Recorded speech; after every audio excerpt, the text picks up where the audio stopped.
Okay,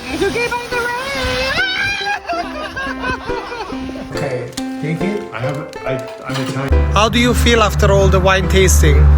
Drunk.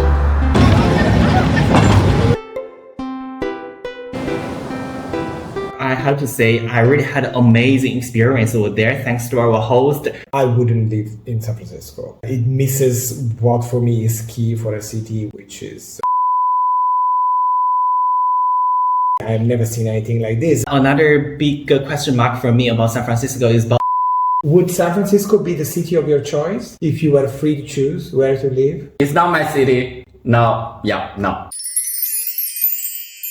Some months ago, we have visited San Francisco around Christmas time for 9 days, more or less. And you know what? We happened to have our friends all the way from San Francisco visiting us in Brussels. So we think it's a great occasion to recap a little bit the highlights of our trip during the Christmas time and also give a bit of flavor on our personal take on how do we think about San Francisco as well. So let's dive right in. Our trip to San Francisco, which was over Christmas and New Year, generated two kinds of experience. The personal experience, the time we shared with our hosts, one of which is here with us today, and their friends, and the activities we did with them, which was absolutely fantastic. And then the time we took for our own visiting as tourists and trying to experience the city itself and looking at it as a place where we would project ourselves hypothetically with the question, would we be living in this place?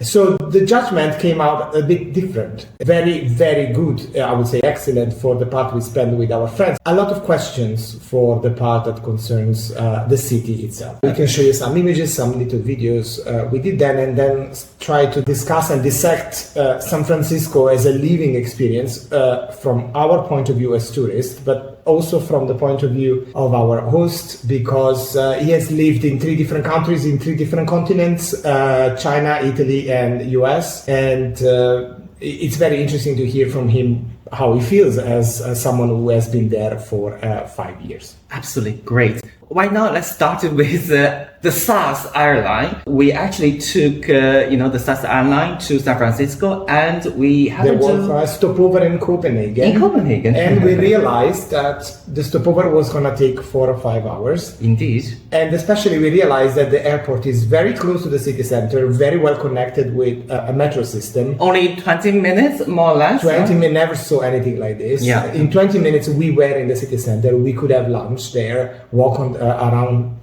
Christmas market there. And we even had the time to meet some friends that used to live in London and with whom we used to go out a lot. Shout out to Nico and Sam.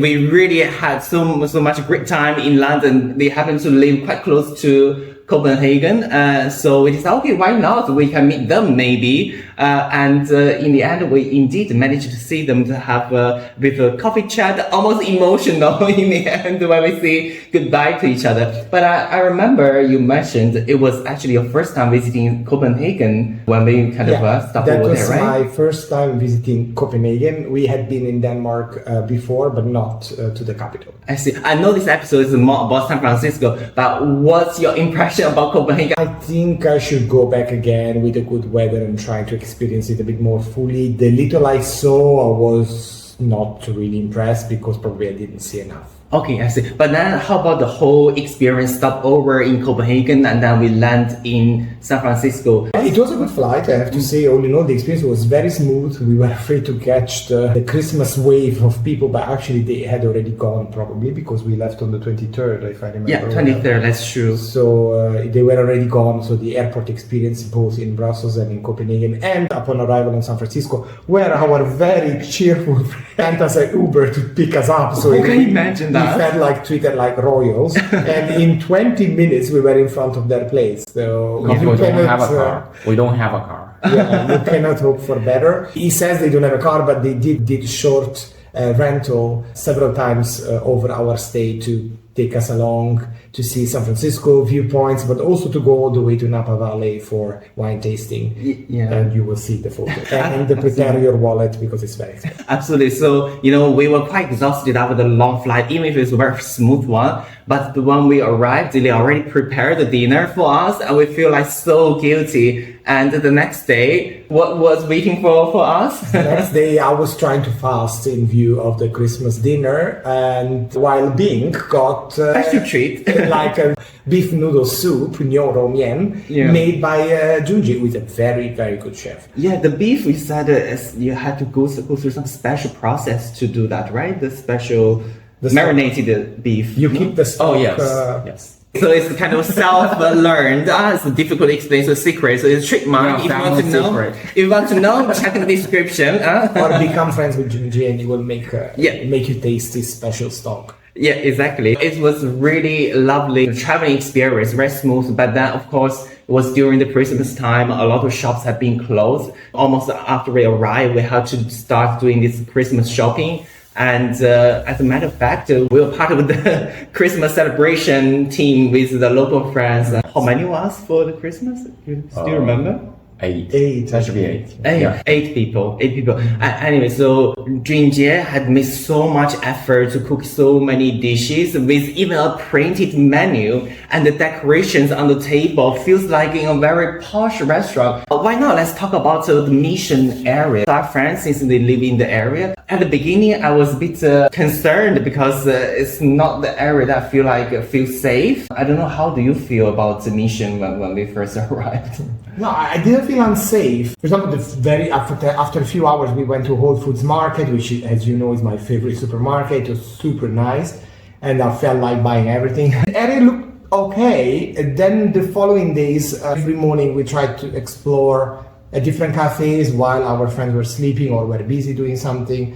And then we started noticing, the cafes in the area are a bit run down, the buildings are a bit run down, but it's very expensive at the same time. And we started feeling like, okay. And then we started exploring the city center, downtown, and taking the public transport, each time having to share the public transport with 1, 2, 3 homeless people, more or less innocuous, not dangerous, but very smelly at times.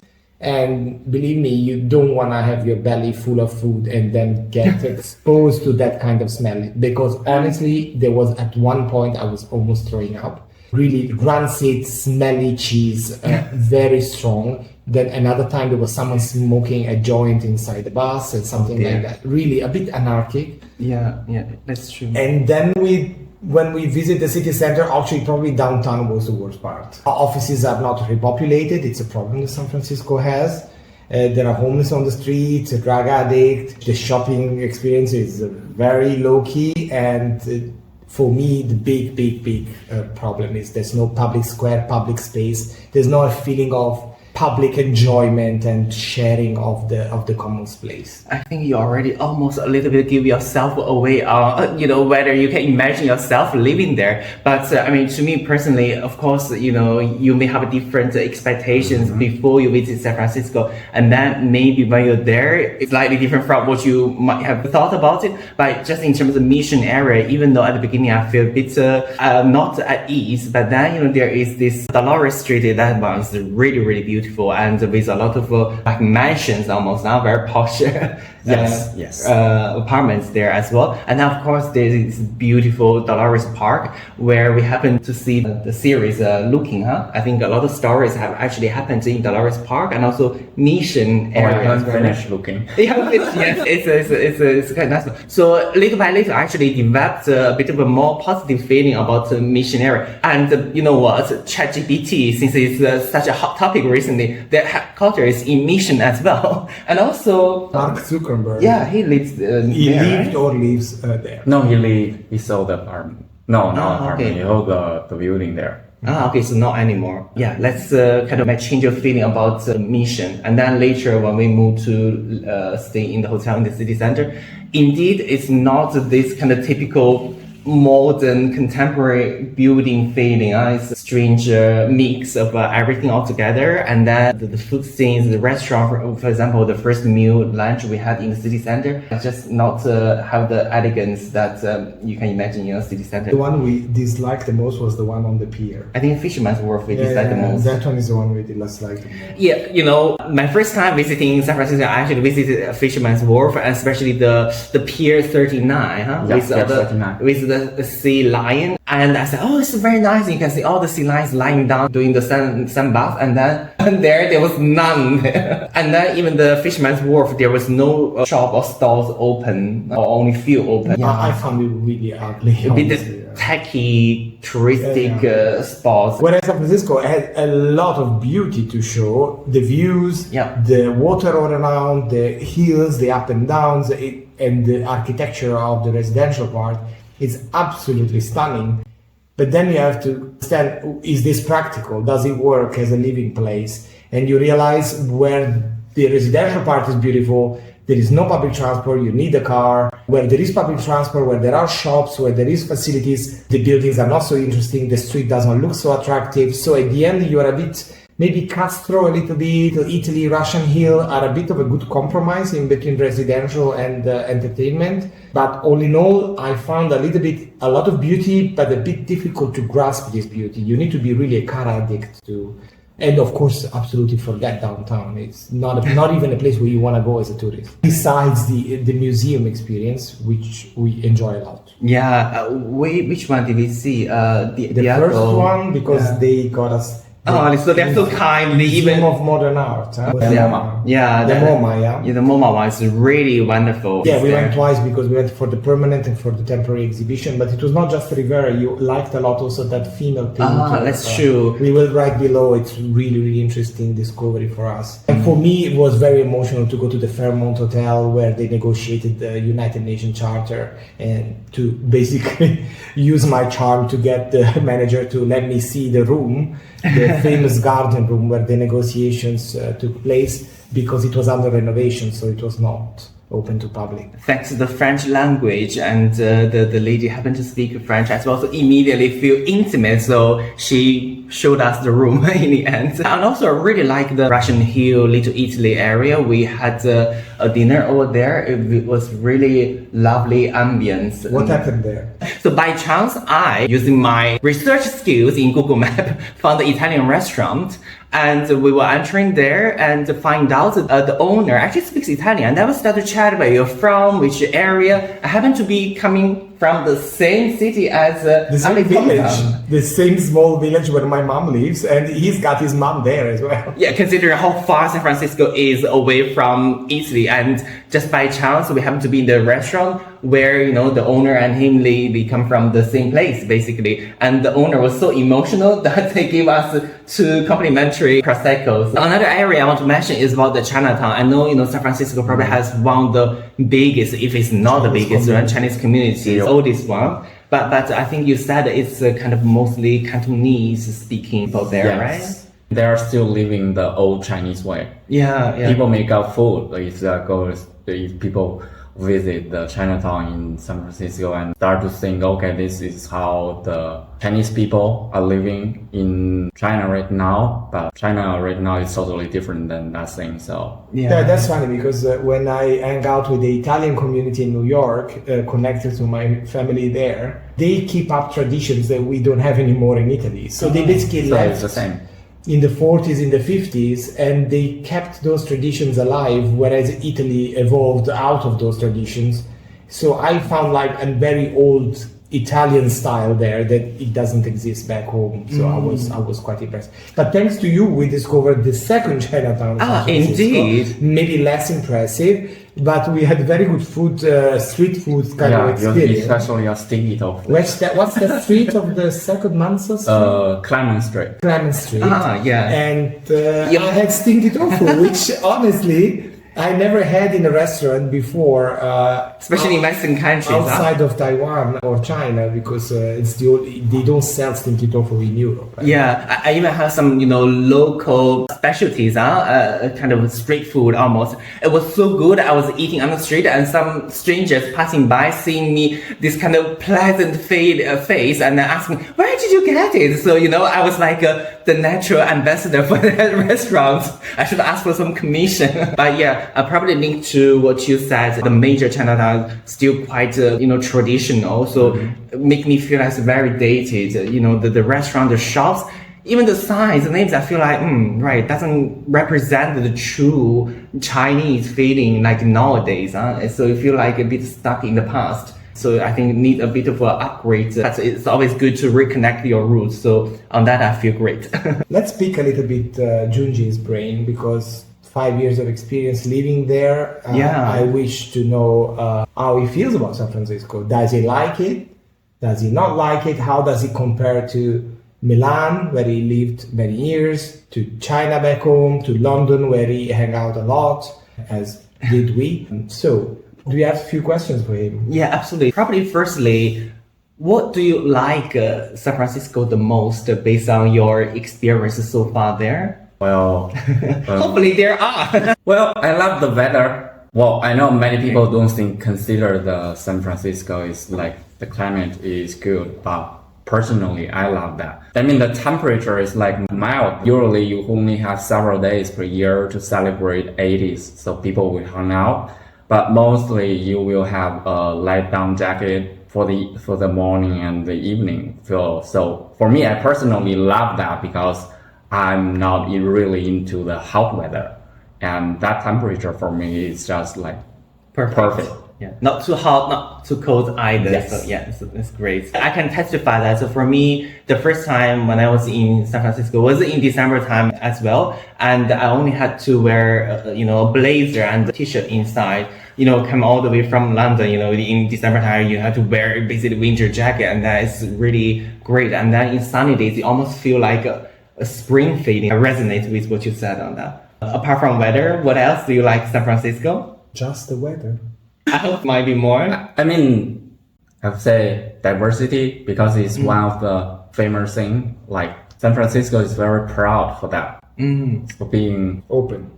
open, accepting different people, different ideas. Yes. Do you think it's relatively easy to make friends there in San Francisco? I think so, because most of the time people are very friendly, and especially there are different kind of groups. If you want to running, there's a running group. If you like swimming, there's the swimming group, or tennis. Just find your own hobby and you can join club and you're going to meet people. And people would love to invite to their parties or hang out together. So yeah, you introduced us to a friend that we will not name for privacy reasons, that hosts a party every year with 1,000 people. No, it's not every year. I want to mention the same thing as well. I remember. Yeah, it was the final of the Super Bowl. Yeah, the Super Bowl. The Super Bowl. I think 1 year it cost 1,000. No. I think it's in the hundreds. One or something. Yeah, I remember what he said is, it's by word of mouth. It's not even they invited, 100, 200 people. It's they invite someone and then they spread the words, and in the end, over 100, 200 people come over. They even had to prepare dinner, the food for them. You always need to find yourself an excuse to ask people to be there, right? So yeah, that's the perfect time. So the link to also your hospitality, for us to spend Christmas and also the New Year Eve together with the local people, when I feel like very well incorporated into the conversations. Oh, okay, they don't know Europe so much, so there's some misconceptions about, for example, how people think about Belgium, but overall, they would like to hear your opinion, and even if it's different from what they think, they are very welcoming on that. So let's get to the nut of it. I mean, would San Francisco be the city of your choice if you were free to choose where to live? San Francisco, I mean, part of the weather thing is never going to be on my list. It's not my city. No. Okay, so now probably you will break it down why there are these elements you don't like San Francisco so much. So For example, what's yeah. wrong with San Francisco? Yeah. Let's say, I wouldn't say what's wrong with San Francisco. Probably what's the element that you don't like so much about San Francisco. Yeah. Personally, I want a city that, can you say that offer protection? No, it's not Where you offering feel protection. safe. I moved to San Francisco in 2018. I visited several times before that. I never experienced the glory days, I would say, because people describe San Francisco like it's being so clean. Like if you have been there recently, or well, maybe not recently, You wouldn't say it's clean. yeah. Well, that's the first thing I don't like. And also robbery is getting worse and worse. One of our friends, their car got broken in twice. We used to think that part was like safe. If I understand, when you don't like the non-prosecution policy of petty theft. I feel like the government is encouraging people to do this thing. Well, it's like, okay, it's written by the law saying that, okay, if you steal things like less than 950, you're not going to be punished. It's not right at all. It's a question of justice, not a Yes. question of safety. Yes. Yeah. Because I didn't feel unsafe, honestly. In San Francisco, we even went out late at night. I never felt really unsafe. I felt a bit run down and some kind of disrespectful at times. And you feel there's something that is not right. As a matter of fact, linking to what you said about the stealing, remember in the Mission area, there is a street filled with people who probably have stolen the stuff from the supermarket. Oh, the and then- flea market. The flea market, the it different happens. definitions flea market. It happens every weekend. Yeah, so it's like we have friends visiting, and then they happen to pass through that area and got scared. Like, people are selling all the stolen stuff, from the groceries. And I'm quite surprised to find out quite some of them look like Chinese or Asian looking. So normally, based on stereotype, Chinese or Asians living in the US, they are a bit Well off or middle class. Not you need to stealing things to get by. I don't know anyone who's doing that, but what I heard is like the people they're trying to sell is from the food banks. If you went to the food bank and you qualify for the food bank and then you sell it again, it's a free choice. That's not a crime. But in general, I think what I get is that the wealth gap is very, very high. But the wealth gap is a huge problem in all the Western society. It's a problem in Europe. It's even a bigger one in US. It's becoming a problem in China too. Linking to what you said about homeless people, I remember you mentioned before there's a reason why a lot of homeless people come all the way to stay in San Francisco, no? Correct? Yes. Like what I said earlier, the temperature is constant yearly. It's never going to go below 10 Celsius. People in New York, you heard the news that like every year dozens of homeless people, they were dead because of the weather. It was so cold. But you seldom heard news. Homeless people die because of the weather in California. Okay, I see. And the other thing is the government is encouraging the people to keep using the drugs, which is not quite right. I suppose indirectly, by these lenient policies, it doesn't push them to make a change. It seems that instead of trying to reintegrate them into society, the policy choice is to leave them as they are in this kind of limbo, and often there is an overlap in between homeless and drug addicts. So you see some kind of zombies going around, especially downtown and in the public transport. So thanks to this homeless migration from east to the west. Is it east to the west or west to the east? West to the east, and then there are so many homeless people. As Ali mentioned, in the transport everywhere. So you really don't feel like this is something you would expect from San Francisco as a major city. So any other final remarks on what you like or dislike about San Francisco as a local? The living cost is getting higher and higher. Plus, if you are European, you're not used to the American system, you might be a bit Shocked. disturbed because whatever you buy, whether it is a purchase or you're in a restaurant, you see a price, but then you have to add the tax and the tip, which makes a final price which is very much different than the one you saw. So unless you're very good in mathematics, you don't know exactly what's gonna be at the end what you pay. Are you talking about me? Because we stay in the hotel in the city center, we had to pay around $30 as a tourist tax or something City like that, tax. city tax. And now we get the perk, we get $10 per day, so we can use it in the canteen or cafe to buy stuff. Since I know there will be the tax add-on to the final price, so I kind of calculate how can I maximize this $10 credit. So get a banana in the end, so get $9 something, and then with tax it's $10, so I don't have to put my personal cash. But then a lot of other guests, they come all the way there. They get to say 3 bottles of water get to $10, and then when they pay it, and say, it's not enough. You have to pay additional tax, $1 or $2. It's like, right, you should have done your math better before you make that. And they ask you a tip, even in places where basically there is no service at the table. It's like a takeaway. So you are standing there waiting for your takeaway order. And each time you go to pay, the machine questions you if you want to leave a tip. And you say, why would I leave a tip if I was standing here waiting for the takeaway order? Yeah, it's not just, a small number. The machine, the minimum in the machine is 15 or 20%. Yeah. We were, in this not so charming cafe. We had, 1 croissant and 2 coffee. We had to pay $17. And then automatically, before you confirm your bill, they propose you 18% as a minimum, 18, 20, or 25%.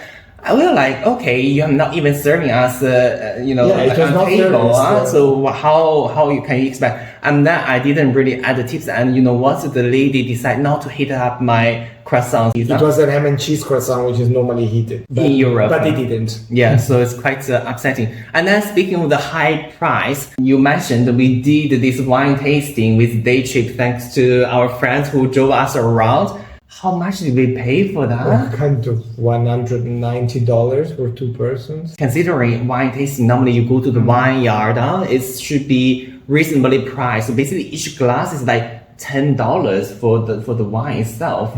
Then it just make you wonder, do you really want the customer to appreciate the taste, or you just try to monetize the visitors coming all the way? The place is Napa Valley. Okay. And but the domain was one of the best. It's owned by a French famous champagne producer. Yeah, I know this sounds very judgmental, but the crowd over there, I feel like very pretentious. Like, it's kind of in the middle of nowhere with this kind of grand opening reception.